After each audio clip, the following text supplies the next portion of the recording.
Salut et bienvenue dans The Root of All Real Estate. Avec moi, Étienne Mellor, propriétaire de 3 agences immobilières. Avec plus de 20 ans d'expérience et plus de 20 millions de dollars de chiffre d'affaires chaque année, je suis super content de vous avoir avec nous aujourd'hui. Que vous soyez un agent immobilier, un entrepreneur ou juste curieux, vous allez trouver quelque chose qui vous parle ici.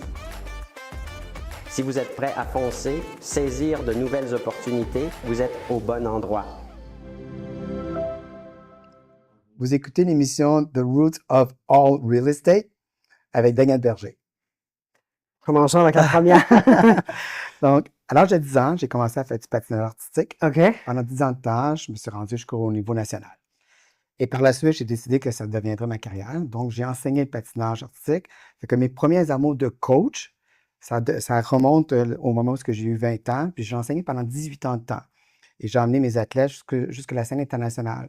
Que j'ai voyagé des endroits qu'on peut à peine s'imaginer avoir accès avec les compétitions internationales. Justement, j'ai visité des endroits vraiment uniques. J'étais en Chine, en Russie, à Berlin-Est, 2 fois avec le Meuton, etc.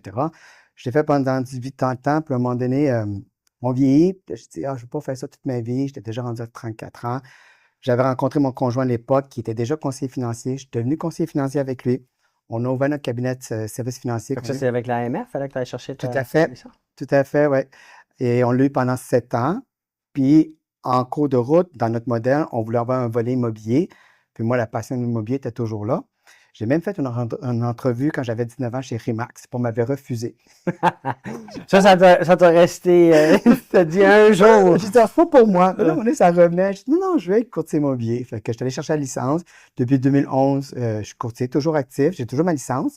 Je suis moins actif dans le côté transactionnel parce que maintenant, ma maison, mon chez-moi, c'est à Puerto Vallarta, au Mexique. Okay. Pas les hivers, fait que je me suis trouvé une solution. Ça fait 3 ans que je passe les hivers là-bas, puis là, le dernier hiver, j'y étais pendant 9 mois. Et puis, ce que j'ai fait, il y a un livre que j'ai lu il y a 3 ans, ça s'appelle The Golden Handoff. C'est de qui? C'est de Nick... j'ai oublié son nom. The Golden... Golden Handoff. Ça a-tu rapport avec l'immobilier ou c'est... C'est un gars qui était chez Keller Williams avant, maintenant qui est rendu chez XP, puis qui montrait pourquoi... On travaille fort en tant que courtier immobilier. On a une grosse boutique. On fait une analogie avec quelqu'un qui a une boutique de souliers. Puis là, la boutique est pleine de souliers. J'arrive demain matin, on met la clé dans la porte, puis les souliers ne se vendent plus, c'est triste. Puis les gens arrivent devant la boutique, puis ils disent, c'est fermé. Comment ça se fait, ouais. Ben ouais. Fait que toutes les opportunités se perdent. Fait qu'il dit, pourquoi transférer, comment le transférer sans que ce soit un gros risque des deux côtés? Alors, qu'est-ce qu'on fait? C'est que j'ai 10 courtiers qui adoptent ma clientèle. Fait que j'ai transféré ces noms-là dans leur database. Et au fur et à mesure qu'il y a des transactions qui arrivent, ce résultat, là, ils nous donnent une partie de la référence pour les 3 premières transactions. 30, 20, 10. Donc, c'est comme un 50-50 réparti sur 3 transactions. OK, attends une minute, là, tu vas trop vite pour...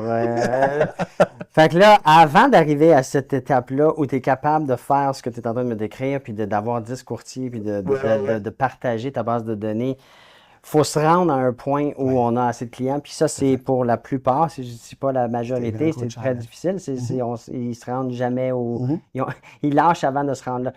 Qu'est-ce qui explique ou comment tu as fait, si tu peux nous le partager? Comment tu passes de 2011 à pas loin après, tu as 10 courtiers, puis tu délègues? J'ai fait 10 ans, vraiment temps plein. Puis là, à partir de ce moment-là, j'ai commencé justement à transférer mon business. Mais comment tu es allé chercher assez de clients comme ça pour avoir une capacité de pouvoir le reconstruire?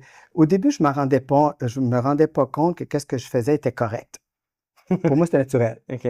Moi, prendre le téléphone, parler avec les gens, parler d'immobilier. Hey, je suis courtier immobilier, by the way, si tu fais une transaction, appelle-moi. C'est naturel. Jusqu'au moment donné, je prends conscience que c'est la façon de faire. Fait qu'à un moment donné, quand tu sais que c'est important et que tu sais comment le faire, puis que tu le fais à répétition, tu te focuses sur ce que tu dois faire, tu deviens l'expert dans ce domaine-là. Fait que c'est bon ce que tu dis dans le sens que tu ne savais même pas ce que tu avais comme talent ou tu n'étais pas conscient du moins que c'était inné pour toi. Beaucoup de bons courtiers, je dis souvent à des étudiants, là, je dis, ils ne savent même pas eux-mêmes.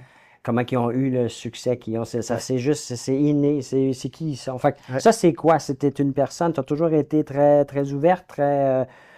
ton mindset est de quoi? De parler à n'importe qui, plus ou moins? Ou t'es pas fermé à... Quand j'étais jeune, j'étais très timide. OK.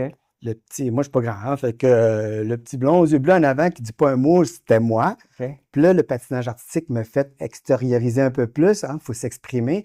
Fait que là, on prend plus d'assurance avec les résultats et Puis tout. la confiance est venue aussi, La j'imagine, dans confiance tes vient avec. succès, Ouais. Au dans tes patin. compétitions, tout ça, non? Oui, puis avec Ouais. mes athlètes, tu sais, on découvre que quand tu as un plan, puis tu suis ton plan avec l'entraînement, puis les choses que tu as à faire à l'extérieur, La etc. discipline. La discipline, puis la détermination, la visualisation, tout ça qu'on doit faire en tant que courtier immobilier, tu l'appliques, puis le résultat arrive. As-tu voulu lâcher plusieurs fois quand tu faisais le patinage? Jamais.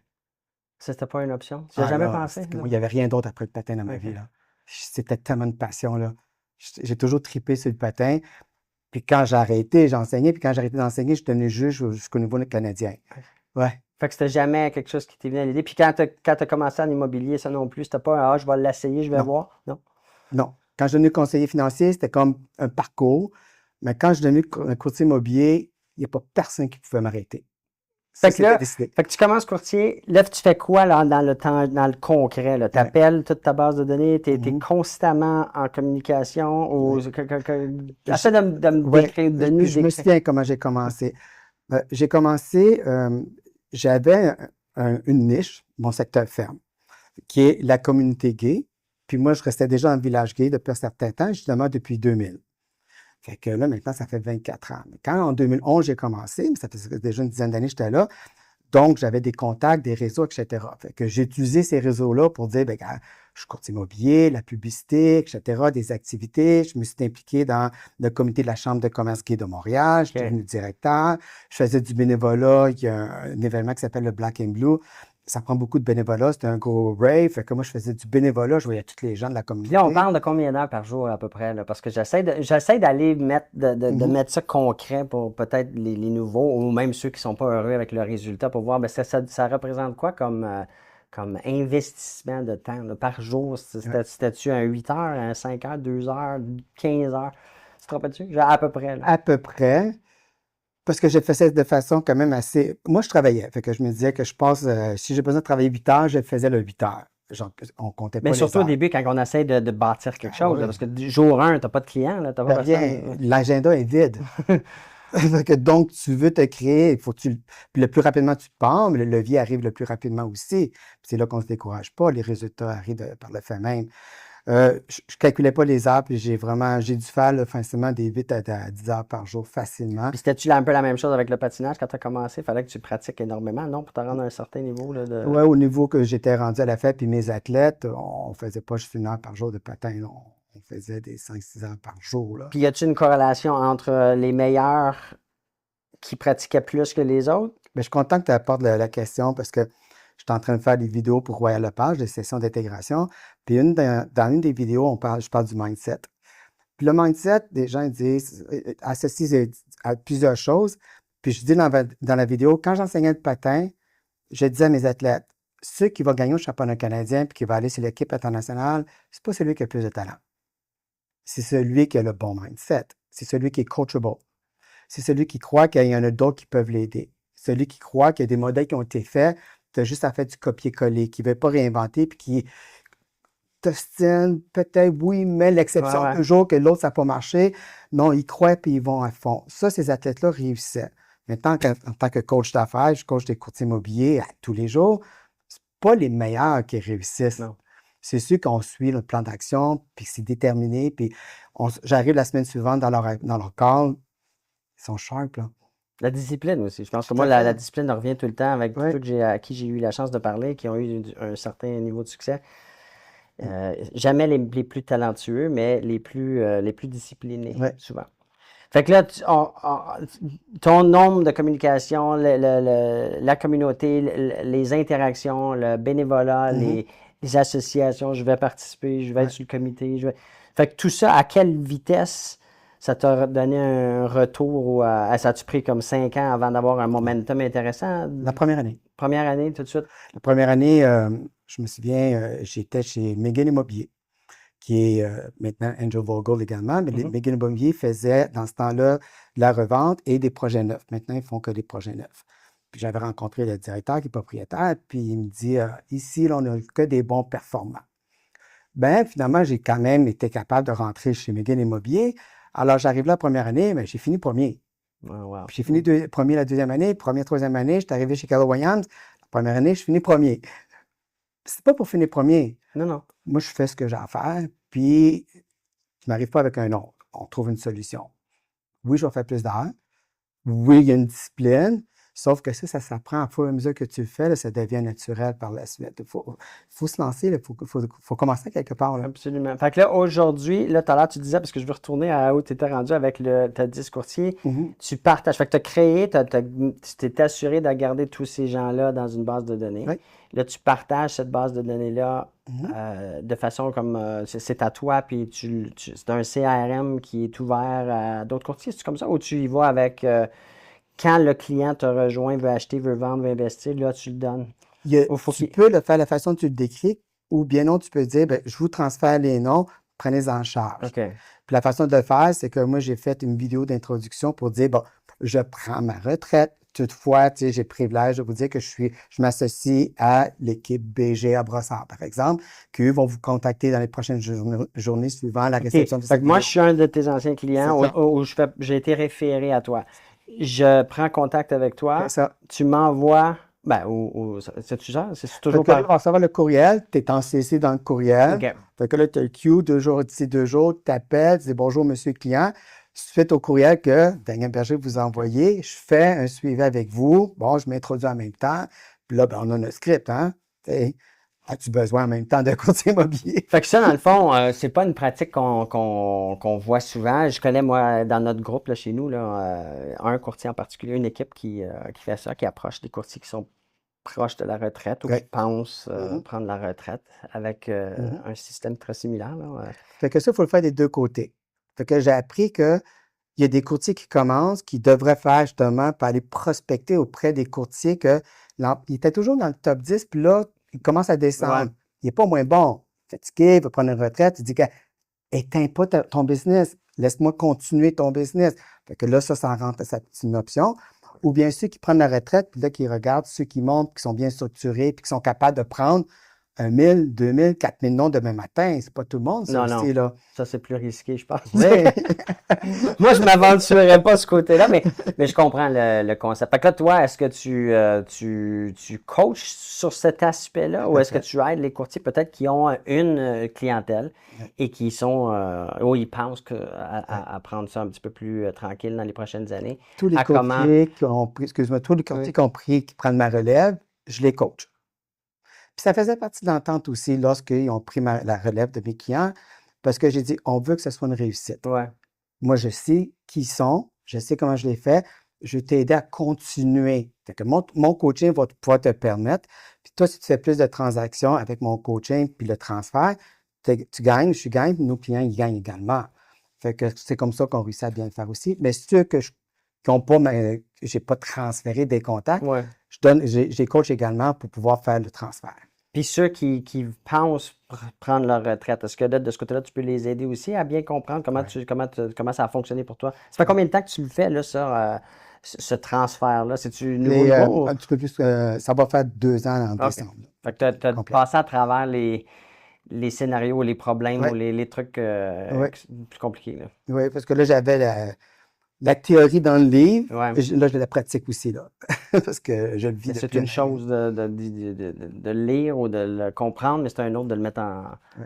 en pratique. Puis on a une réalité ici au Québec qui est différente des États-Unis, que du restant du Canada, etc. Fait que je l'ai adapté par rapport pour que ça puisse fonctionner pour nous ici aussi. Fait que ça, tu fais ce genre de Oui, coaching-là ou oui, service d'aider les courtiers qui oui, pensent prendre oui. leur retraite ou qui veulent le délai. Comment tu appelles ça? La succession, finalement, là? J'appelle ça, c'est Transférer. transférer son business. J'ai un courtier, Jean, son prénom, il est on calcule 3, 4 années maximum de sa retraite. Puis le but de notre coaching, c'est placer son business dans la meilleure position possible pour que lorsqu'il vient le temps justement de Ouais. transférer, bien, le transfert va être le plus à la Fait que 5 ans, tu dirais, de commencer ce processus-là. Si moi, je veux prendre ma retraite dans 5 ans, de le mettre en place ou de le démarrer. Il n'est jamais trop tôt pour le commencer, parce que si j'avais pu commencer il y a 10 ans, dès la première journée, quand je rentrais des noms au début dans mon CRM, Ouais. aujourd'hui versus le 10 ans, je ne rentre pas pareil. J'ai pas les mêmes informations. Fait que, tu sais, il y a l'expression qui dit database, databank. Fait que plus tu as d'informations, que ton database est bien construit, bien, plus ça vaut de l'argent. Fait Mhm. que le plus rapidement qu'on te bâtit, c'est mieux, là. Puis là, dans le fond, tu pourrais aussi voir ça d'une autre façon où si c'est comme gérer une équipe, même si la personne ne veut pas nécessairement se retirer complètement, ben, Ouais. c'est d'avoir plus de temps pour faire d'autres choses, Ben oui. mais sans perdre un certain revenu. Oui. Si vous êtes ici, c'est parce que vous prenez votre business d'une manière sérieuse. Étienne va prendre le temps de vous expliquer exactement qu'est-ce que ça prend pour être capable de générer plus gros revenus. Moi, ça fait quand même très longtemps que je connais Étienne. Puis ce que moi, j'ai appris d'Étienne, c'est qu'il regardait toujours les choses d'une manière élargie. Quand on a une vision de voir quelque chose d'un côté, il essaie de voir, mais comment est-ce qu'on peut faire ça 10 fois plus, 10 fois plus gros. Il pense toujours en gros. Que vous soyez à temps partiel, que vous soyez à temps plein, que vous soyez un étudiant, que vous soyez mère de famille, puis que vous travaillez de la maison, il y a quelque chose pour tout le monde ici. Prenez la chance, je vous garantis que vous allez avoir des résultats. C'est une opportunité qui est rare, c'est une opportunité qui ne sera pas là continuellement. Amenez votre business au prochain niveau. Vous risquez de le regretter, je vous le dis. Cliquez en bas, vous n'avez rien à perdre. Moi, je me crée un fonds de pension. Fait qu'à chaque fois qu'il y a une transaction qui arrive, quand c'est leur première transaction avec le client, je leur ai envoyé, je reçois un 30 Puis là, mettons, dans 3 ans, ils veulent vendre, je reçois un 20 puis ils achètent un mois après, bien, j'ai le 10 puis après ça leur appartient. Puis la beauté de la chose pour eux également, c'est que je transfère Mme Tremblay qui va acheter. Mhm. Puis elle dit, oh, tiens, il fait une bonne job, etc. Mon voisin veut vendre. C'était pas mon client, là. Parce que tu fais une bonne job, tu as réussi à avoir un autre client, Fait que ça, c'est à toi. OK. OK. Puis, as-tu une idée, ou là, je te lance ça de même, puis, mais est-ce que tu as une statistique sur la grosseur de la base de données? Est-ce qu'elle doit, pour arriver à un certain confort ou un certain revenu, j'imagine que ça dépend du style de vie de la personne, mais est-ce qu'on doit avoir 5000 personnes dans notre base de données, 10 000? Est-ce qu'il y a des statistiques là-dessus?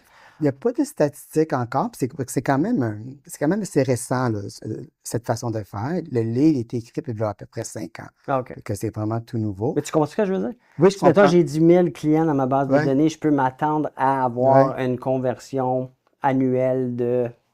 Parce que Ou c'est trop selon scientifique le ton affaire? statistique que j'avais lu, quand tu as 1920 noms qui te connaissent et que tu connais super bien, 1920, 1920? ouais, là, tu vas faire ton million. Wow, OK. T'as peu pas, non, 1920, tu vas faire ton 100 000 de revenus. OK. OK? Puis ça, tu les connais super bien, puis là, c'est récurrent, sans parler de qu'est-ce qui arrive à côté. Right. Ça, c'est de base. OK. OK? Moi, j'en avais 4200 quand j'ai transféré. C'est sûr qu'il y en avait peut-être 20 le fameux 80-20. Il y en avait 20 que quand on disait j'appelle Daniel Berger, ils savaient qui était Daniel Berger. Les autres, ils avaient peut-être répondu à un post ou bien, tu sais, quelque chose, je vais faire une visite, ils ne se souviennent pas de moi, ça fait 3 ans, mais ils sont quand même là dans la base de données. On a l'autorisation de les contacter parce qu'à ce moment-là, ils nous contactent. On a le droit de les rappeler également. Fait que ça aussi, il faut faire attention. Là. Puis pour ce qui est du Mexique, est-ce que ça, là-bas, tu fais un peu d'immobilier? Parce que tu n'as pas besoin de licence là-bas, si je ne me trompe pas. Tu n'as pas besoin de licence. C'est pas organisé comme ici. Là. C'est différent. Ouais. Il y a quand même un genre de l'OAC, si on peut dire. Là. Ah. Et puis, sauf que je représente des acheteurs là-bas. Parce que moi, je suis un investisseur immobilier au Mexique. Je viens d'acheter mon 2e condo. Puis j'ai beaucoup de clients qui disent ben, moi aussi, je veux faire ce que tu fais. On voit que ça fonctionne bien. Les locations au Mexique, c'est super populaire. Fait que c'est un bon investissement. Fait que moi, je les représente et j'ai droit de les représenter légalement. Puis je paye ma commission. OK. Mais si quelqu'un me demande pour lister, je n'aurai pas accès, mettons, au centriste là-bas. Parce qu'il faut être. Pas avoir une licence. OK, fait que je pensais que ça n'existait pas comme ça. Je pensais que c'était. Ouais. OK, fait que ça, t'en fais. Tu recommandes-tu, c'est-tu pour monsieur tout le monde ou il faut vraiment, comme toi, tu habites là-bas, quoi, la moitié de l'année? Ou? À peu près 9 mois par année. Faut-tu vraiment connaître le Mexique, puis l'habiter, puis vivre pendant X nombre de mois pour faire un investissement là-bas pour que ça vale la peine? Ou... Pas nécessairement. Je pense qu'il faut connaître les bonnes personnes. Il faut que tu travailles avec les bonnes personnes. Puis, je parle d'un courtier immobilier, puis je parle pas de moi, là, je parle d'un courtier immobilier là, qui connaît bien le marché. Ça prend... Là-bas, j'ai un property manager. Comme là, hier, il m'a envoyé justement une vidéo parce que il y avait des petites crottes. Puis il pense qu'on a un petit lézard dans le condo. Fait que lui, il va gérer ça, là. Il va OK. fermer quelqu'un, etc. Puis il vient toutes les semaines vérifier mon condo quand je suis pas là. Puis ça, cette personne-là, c'est une compagnie ou c'est un individu? Faut que tu y C'est fasses des confiance. compagnies là-bas, c'est ça. Puis je donne un frais mensuel, OK. puis je donne une cote sur les locations qui rentrent. OK, fait que t'as pas besoin de toi d'être là tout le temps pour tout faire, là. À distance, tu peux pas Puis, gérer ça. puis le marché là-bas, c'est comparable à ici? L'inflation, les prix augmentent aussi vite? Beaucoup, selon les secteurs. OK. Et puis, la demande, les prix, parce que là-bas, le Airbnb, là, la location court terme, ils vivent avec ça. Fait OK. que si demain matin, ici, on a une réalité qui est différente, fait qu'on essaie d'éliminer plus les Airbnb qu'on les autorise. Là-bas, c'est le contraire. On pousse les Airbnb. C'est 80% du marché, là.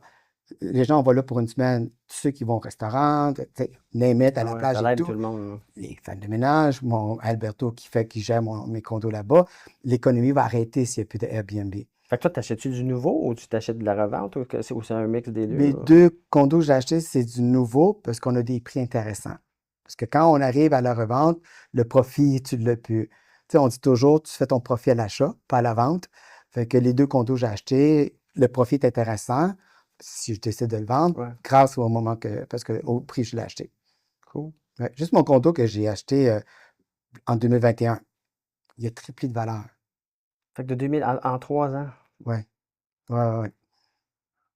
Puis c'est parce que quoi, il y a un manque de Ouais, propriété, un peu comme ici, d'inventaire? ouais, puis ça a bâti Ou ça doit beaucoup. être où tu as acheté l'endroit spécifiquement, ça doit être faut que ça soit un Oui, bon secteur. le secteur, c'est le Hmm. Zona Romantica, c'est le vieux Vallarta. OK. C'est là qui est le plus en demande pour les touristes, puis que c'est sûr que les valeurs des propriétés vont avec. Mais même quand on voit des régions plus à l'extérieur, ça a quand même au moins doublé, là. OK. Fait que quelqu'un recherche au Québec ou au Mexique, on peut te rappeler, on peut te rejoindre, puis tu peux les aider.